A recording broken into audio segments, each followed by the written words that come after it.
नमस्कार, मैं डॉक्टर अलका गुप्ता, आपकी दोस्त। आज हम बहुत ही गंभीर विषय लेंगे और ये विषय हमारा एक बार में कंप्लीट नहीं होगा। इसको हम 3-4 हमको एपिसोड में इसको कवर करना पड़ेगा। तो मैं चाहती हूँ इसको आप ज़रूर से देखिए, शुरू से आखिरी तक सारे। एक भी लिंक अगर आपका छूटेगा तो आपको इसको ये समझ में नहीं आएगा।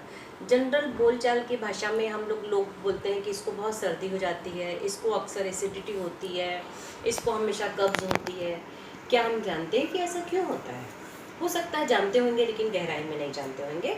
हम एक बहुत सारे कॉमन बातें हम सुनते हैं। हम आयुर्वेदिक डॉक्टर के पास हम जाते हैं तो डॉक्टर हमको बोलता है इसको वात है, इसको पित्त है, इसको कफ है। तो हमारे शरीर की ऐसी 3 प्रकृति होती है, वात पित्त कफ। ये कॉमन है, लेकिन जनरल ये एक नहीं होती है। ये 2 मिलके एक साथ होती है और 3 मिलके अगर रही तो बहुत दिक्कत वाली बात है। अगर 3 वात पित्त कफ तीनों प्रकृति किसी व्यक्ति की रही तो वो अक्सर अस्वस्थ रहता है और बेचारा ये परेशान रहता है कि मैं स्वस्थ क्यों नहीं होता हूँ, स्वास्थ्य के नियमों का मैं पालन करता हूँ स्वास्थ्य के, फिर भी मैं अस्वस्थ रहता हूँ। तो ऐसे व्यक्ति बहुत दिक्कत से ठीक होते हैं। लेकिन ऐसी बात नहीं कि वो ठीक नहीं होते, उनको आहार विहार पर विशेष ध्यान देना पड़ता है। कुछ लोगों की प्रकृति वात और पित्त वाली होती है, कई लोगों की पित्त और कफ वाली होती है। इस प्रकार से हमारी प्रकृति होती है। जो वात प्रकृति के लोग होते हैं उसका सब जो तीनों ये है, वात पित्त और कफ, इसका हम अलग अलग से पूरा बहुत लंबा एक वीडियो बनाएंगे। एक एक सबका अलग अलग वीडियो बनाएंगे। तो मोटी मोटी जनरल भाषा में हम कह सकते हैं जिनको वात प्रकृति होती है उनके शरीर में दर्द का प्रॉब्लम ज़्यादा होता है।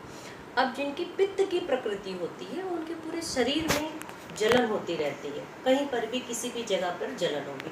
और कफ जनरल बोल भाषा में हम लोग सभी लोग जानते हैं कि जिनको सर्दी खांसी अस्थमा टीबी इस तरह का प्रॉब्लम होता है वो कफ प्रकृति के होते हैं।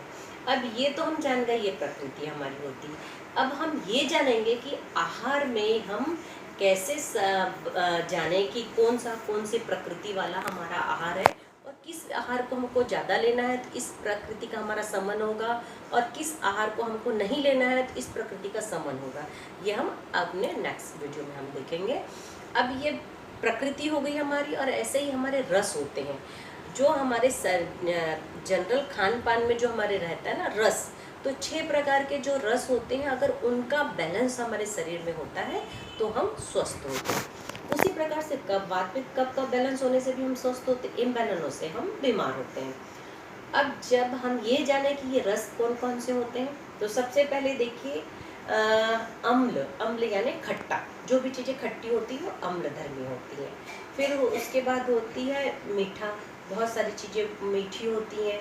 फिर उसके बाद होती है कटु होती है यानी कसाय, चरपरा यानी नमकीन, तीखा तिक्त कटु। इस प्रकार की हमारी, तो ये जितनी चीज़ें हमारे जीवन में है हर चीज़ हमारे खाने में हमारी होनी चाहिए।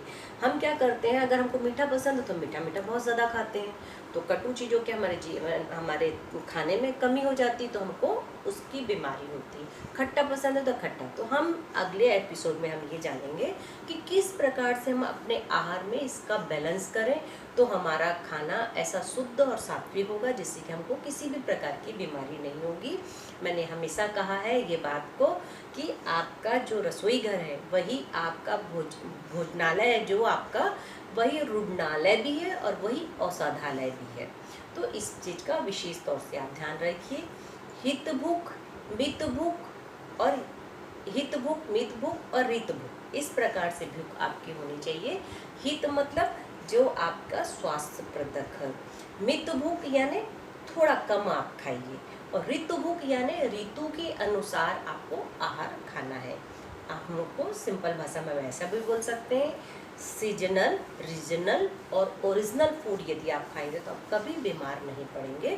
तो हम इस चीज़ की चर्चा हम अपने नेक्स्ट जो वीडियो हम बनाएंगे उसमें करेंगे। लेकिन आप एक को भी आप मिस मत करिए, यदि आप एक भी मिस करेंगे तो आपको इसमें मज़ा नहीं आएगा। तो आप ज़रूर से देखें और हमेशा स्वस्थ रहे। सिर्फ अपने आहार में परिवर्तन करके आप स्वस्थ रह सकते। ये सब तो एडिशनल हम आपको बताते हैं कि आप थोड़ा सा नेचुरोपैथी कर लीजिए, आप एक्यूप्रेशर कर लीजिए, लेकिन आसन ध्यान प्राणायाम तो आपको करना पड़ेगा। चलिए, मैं आपकी दोस्त अलका गुप्ता बहुत जल्द आऊँगी आपके क्वेश्चनों का आंसर देने के लिए। धन्यवाद। इसी प्रकार से आप मेरे वीडियो को देखते रहिए, लाइक करिए और शेयर करिए, जिससे अधिक से अधिक लोगों का भला हो।